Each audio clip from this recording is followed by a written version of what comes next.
మురళి గారు మీతో స్టార్ట్ చేస్తాను. నమస్తే. నమస్తే. ఎలా చూస్తారు ఈ పాకిస్తాన్ జిందాబాద్ అనేటువంటి నినాదాలు మన దేశంలో ఈరోజు కొత్త కాదు, గతంలో కూడా మనం చూసిన సంవత్సరం కిందట ఒకసారి వేరు సందర్భాల్లో వేరు చోట్ల. మీ ఫస్ట్ రియాక్షన్ ఏంటి? నా రియాక్షన్ ఇది DNA. The problem is with Congress DNA and the people who follow Congress. వాళ్ళ జెనెటికల్ ఇష్యూ ఇది. ఎందుకో ఏమో వాళ్ళ అబ్సెషన్ విత్ పాకిస్తాన్ ఇది ఇప్పటికీ కొనసాగుతుంది. రైట్ ఫ్రమ్ దేశ విభజన దగ్గర నుంచి ఈ రోజు వరకు కూడా ఇలాంటి ఒక అబ్సెషన్ కాంగ్రెస్ ఫాలోవర్స్ వాళ్ళ క్యాడర్ మధ్యలో ఇది కనిపిస్తూ ఉంటుంది.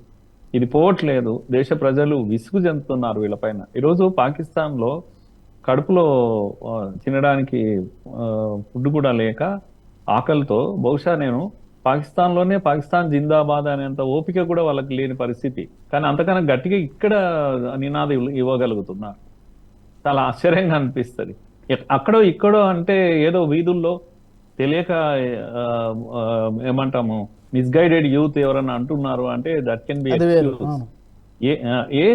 ఏకంగా అసెంబ్లీ హాల్ల దగ్గర ఎక్కడైతే చట్ట సభలు అంటామో అక్కడ ఈ నినాదాలు రావడం.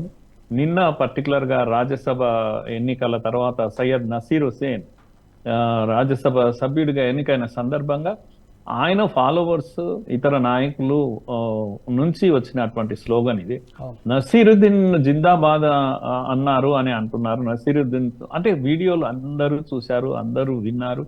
ఇది బుకాయించలేనిటువంటి సత్యం ఇది. నసీరుద్దీన్ జిందాబాద్ అంటే ఎవరికి అభ్యంతరం లేదు. నసీర్ హుసేన్ జిందాబాద్ అంటే ఏం ప్రాబ్లం? అసలు ఆయన గెలిచాడు కనుక అందరూ జిందాబాద్ అందాం, గెలిచిన వాడికి జిందాబాద్ అనకపోతే ఇంకేమంటాం కనుక. కానీ అది ప్రాబ్లం కాదు కదా. అందులో పాకిస్తాన్ జిందాబాద్ ఎందుకు వస్తుంది? ఎందుకు? Why you are trying to identify with Pakistan? పోనీ నా సమస్య అది కూడా కాదు. ఎవడో అన్నాడు మిస్చీఫ్ అని అనుకుందాం, వెనకాల కాసేపు అట్లా అనుకుందాం. వెనకాల ఫాలోవర్స్ ఎవడో మిస్యూస్ ఫెలో వాడు ఏదో అంటే అనింటాడు. దానికన్నా నాకు మరీ షాకింగ్ ఇది ఏంటంటే one of the Congress MLAs serious గా పాకిస్తాన్ మాకేమన్నా మీకు శత్రు దేశం కావచ్చు కానీ మాకు శత్రు దేశం ఏం కాదే. ఇది చాలా ప్రమాదకరమైనటువంటి మాట. అది కూడా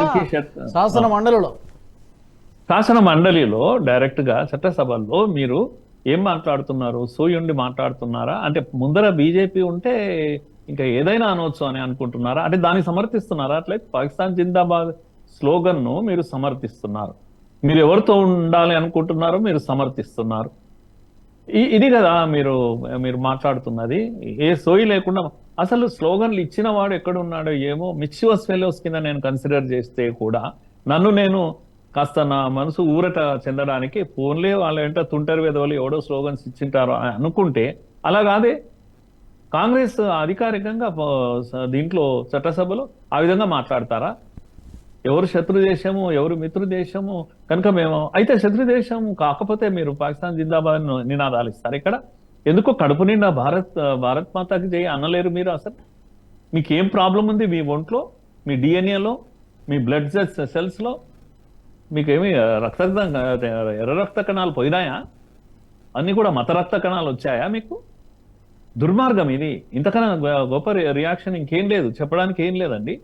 మీరు మిస్యూస్ రోడ్ల పైన అడిచేవాడితో నాకు ప్రాబ్లం లేదు. But the man the assembly హాల్లో మాట్లాడిన మాట మాత్రం చాలా అభ్యంతరకరం. ఇది అవసరమైతే చట్టబద్ధమైనటువంటి చర్యలు తీసుకోవాలి. ఈయన పైన ముందు చర్యలు తీసుకోవాలి. కాకపోతే ఇది అసెంబ్లీలో అక్కడ మాట్లాడే మాటలకు ఇది రాదు కనుక చర్యలు తీసుకురావడం కూడా నేను అనుకుంటాను అవకాశం లేదు. కనుక ఇప్పటికైనా నేను తప్పకుండా ఒకటి ఆశిస్తున్నా.